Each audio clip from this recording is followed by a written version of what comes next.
Hello there. I'm Dr. Tharp, board and certified internal medicine doctor, and I am on a mission. I say that every night. I start every live that way. I'm on a mission to help everyone out there, especially women who look just like me, reverse prediabetes and type 2 diabetes naturally. We are disproportionately affected by insulin resistance, and I want to start a movement to turn those numbers around and to give us the best chance to live with quality of life. So, tonight I wanted to dedicate the discussion to why we should be concerned about prediabetes and type 2 diabetes, why we shouldn't be okay with living with it, and why medications, even though it will work, okay, temporarily it might work, but if we're not getting to the root cause, medications are really just a band aid. So, what do we do about it once we become inspired to change? So, tonight is for anyone who is anxious about a new diagnosis of prediabetes. Anyone who is starting medications, but, unsure of what to do next. Anyone who wants to do it naturally, who want to reverse their numbers naturally, who want to avoid being on medications altogether. And most importantly, for those people out there who have watched loved ones go through problems with type 2 diabetes, they've seen the complications firsthand, and you're worried about the same thing happening to you. I'm here to say those worries are valid and you can do something about it. You don't have to have that same fate. So first, for those who might not understand the gravity of prediabetes, prediabetes is where every single diabetic started, okay? If you've been told that your A1C was 5.7, between 5.7 and 6.5, you're in the pre-diabetic range. And pre-diabetes, again, is where every single diabetic started. So it's really important to take that diagnosis seriously and understand that you are taking the first steps down a path that goes nowhere. If you are someone who has been struggling with years with type 2 diabetes, with years of high blood sugar, then let's talk about it. Maybe you're not having complications yet, but you're definitely high risk for it. And so, obviously, I want to talk about what those potential complications are. And for anyone who has struggled, for anyone who has experienced firsthand complications, has had family members struggle, please feel free to share that, to spread the word through this live so that others will realize that this is a diagnosis that we really need to take seriously. Prediabetes, type 2 diabetes, is really one of the root issues for a lot of the chronic conditions out there, for heart disease, for strokes, for amputations, for kidney failure. So diabetes is something that should not be taken lightly. So again, if you just got that diagnosis, if you were just started on metformin, tonight is for you.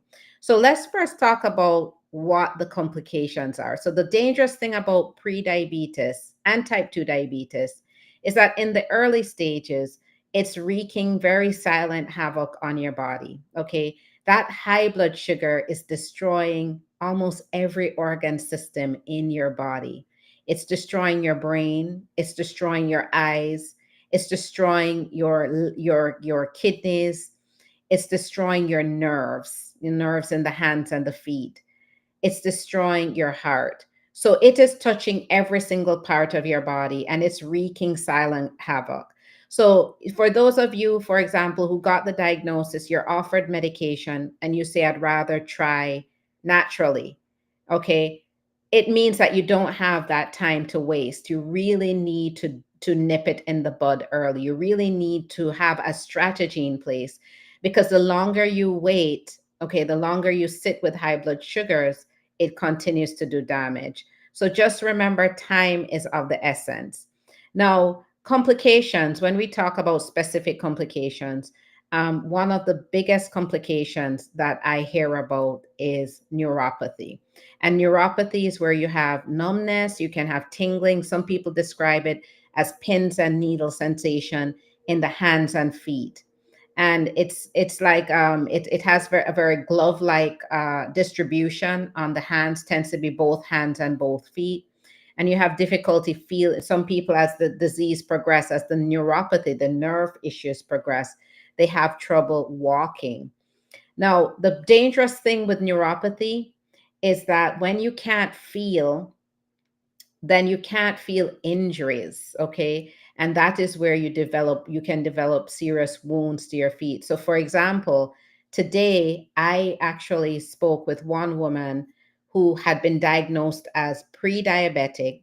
Her A1C at the time of the diagnosis a year ago was 6.8.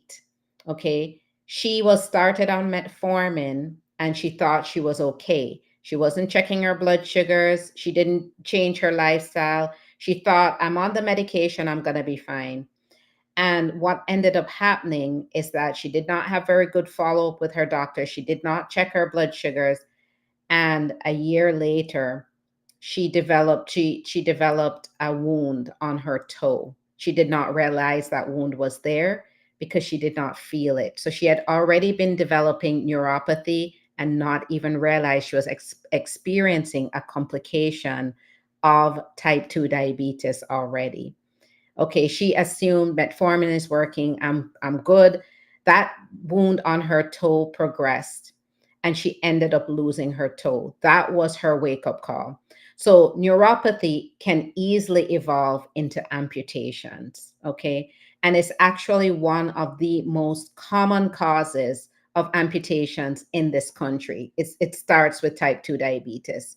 So it has a really huge toll. It starts off, seems pretty mild, but ultimately people pay a very high price for being passive. So that was her wake up call. She came to me. She was ready to make a change before she would experience other devastating complications. So it is important not to wait for those kind of sobering wake up calls, but rather to act early.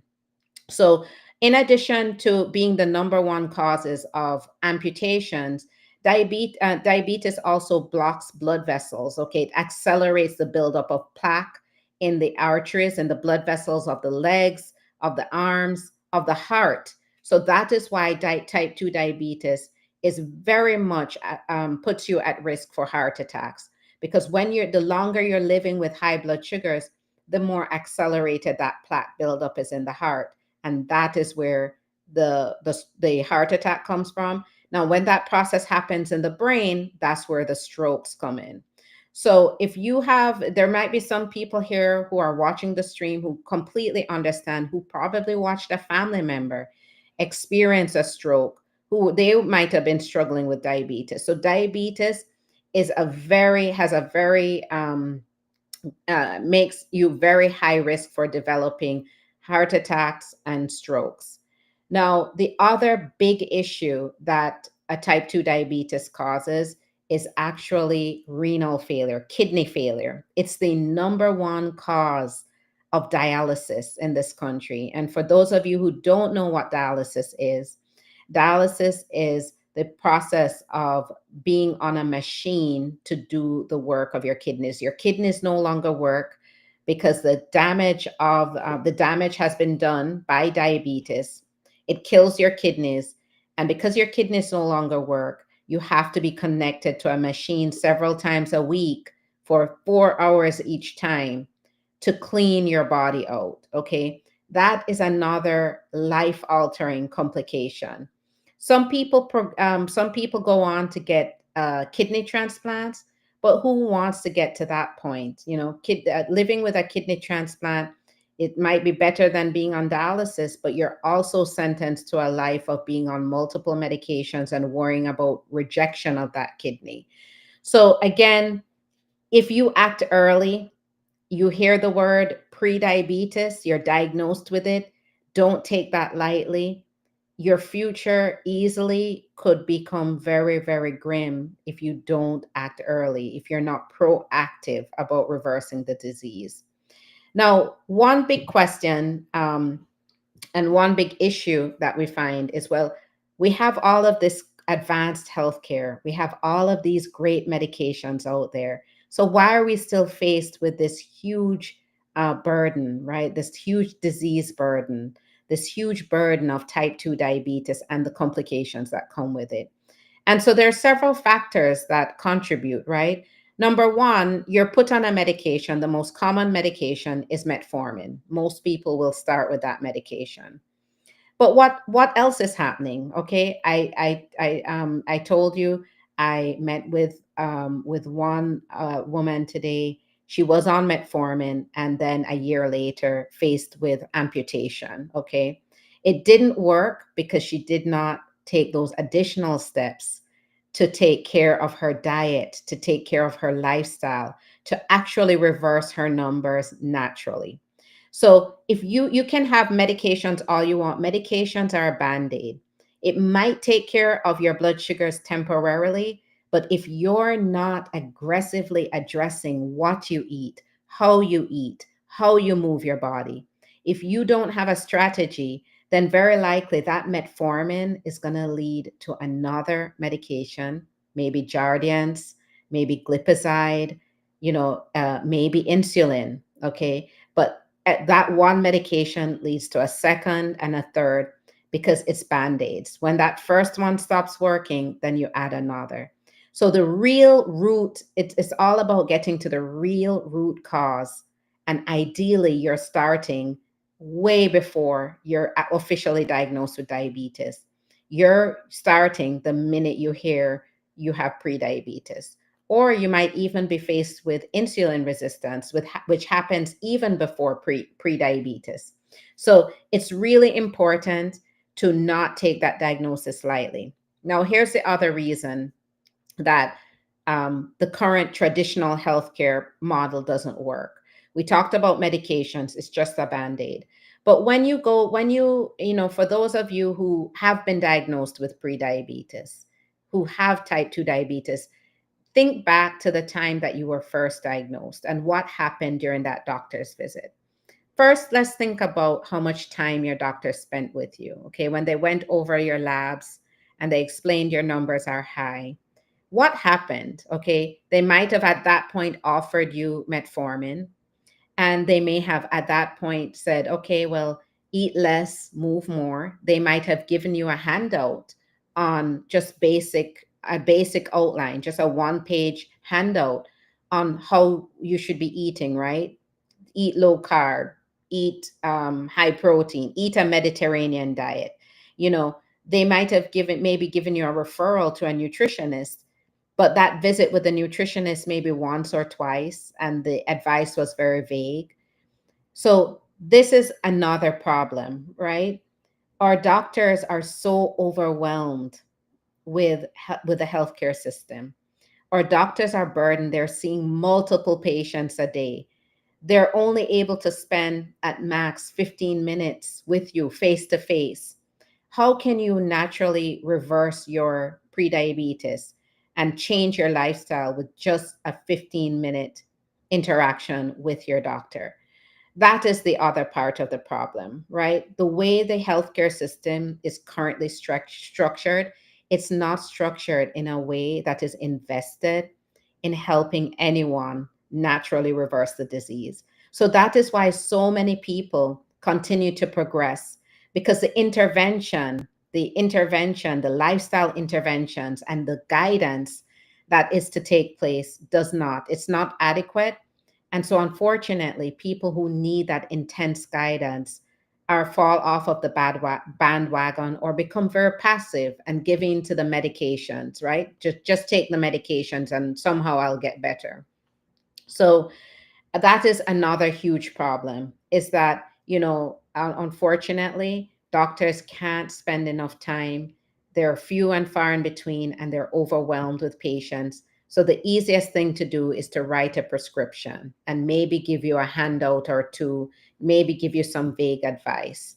Okay, so that is another reason it doesn't work, because the guidance is not there completely. So that is one of the reasons I do what I do, is because I want to step into that void and I want to help guide you step by step to achieve that natural reversal that can actually happen. It's very possible. This is not just me saying it's possible. This is evidence based. This is evidence. Okay. The way to reverse prediabetes is you start out naturally. Maybe some of you, when you were first diagnosed, remembered your doctor gave you a 3-month window to get it together, right? Some of us, a lot of us have the discussion with our doctors and we say, I don't want to be on medication. I don't want to be on metformin. I don't want to get stuck on medication. But what ends up happening is that your doctor says, okay, I hear you. I'll give you 3 months to get things together. And then you're lost, right? After that, you're not exactly sure what to do. You try on your own, you make changes. Those changes didn't work. And so 3 months later, you're going into the doctor. The number might be the same, the number might be worse. And there you are starting metformin after all. So it's all about having that right guidance, and that is why I do what I do, because I want to save everyone from, number one, getting stuck on medications, but the biggest thing is having a life down the line, not being faced with these significant complications out there.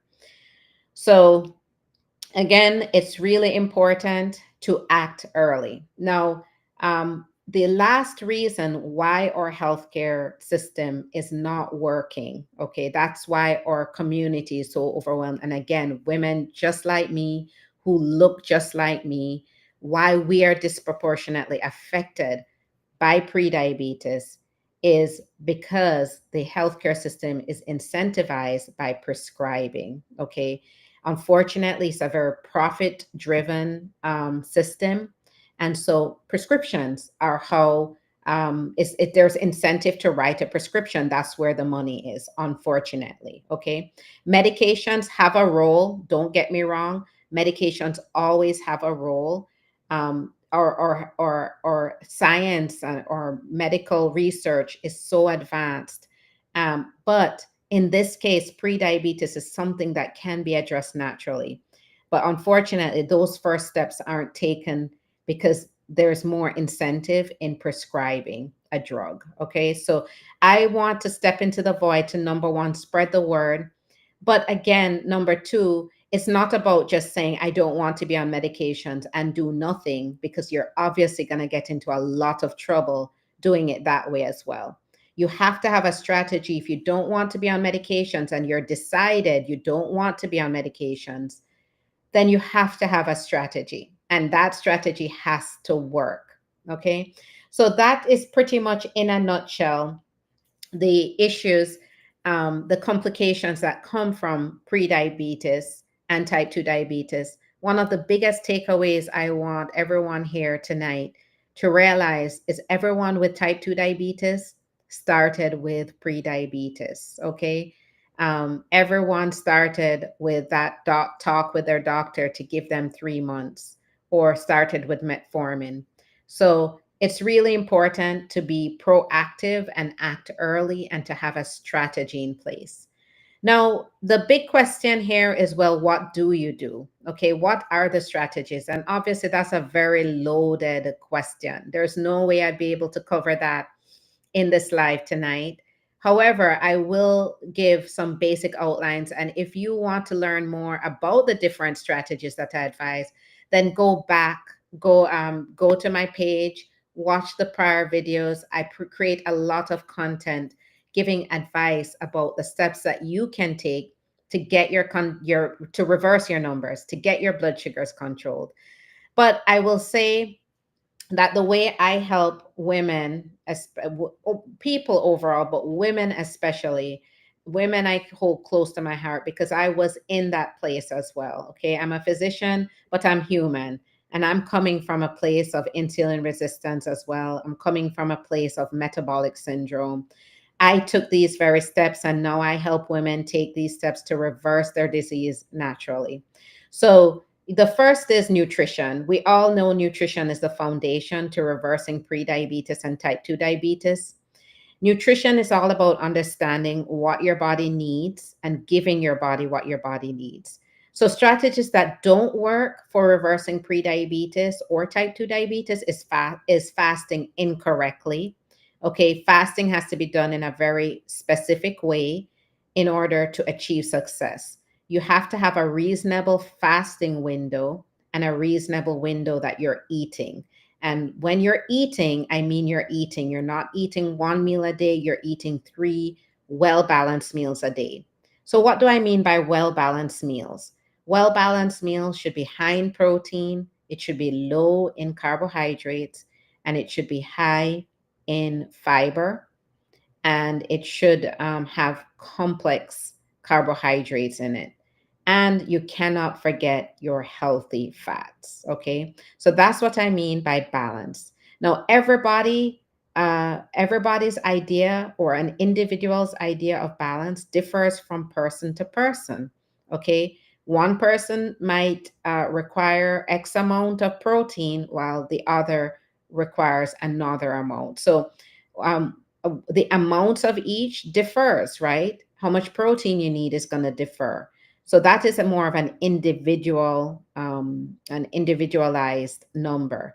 But it is really important to get protein on your plate, because that's another problem I see frequently. There's not enough protein in the diet, protein and high fiber.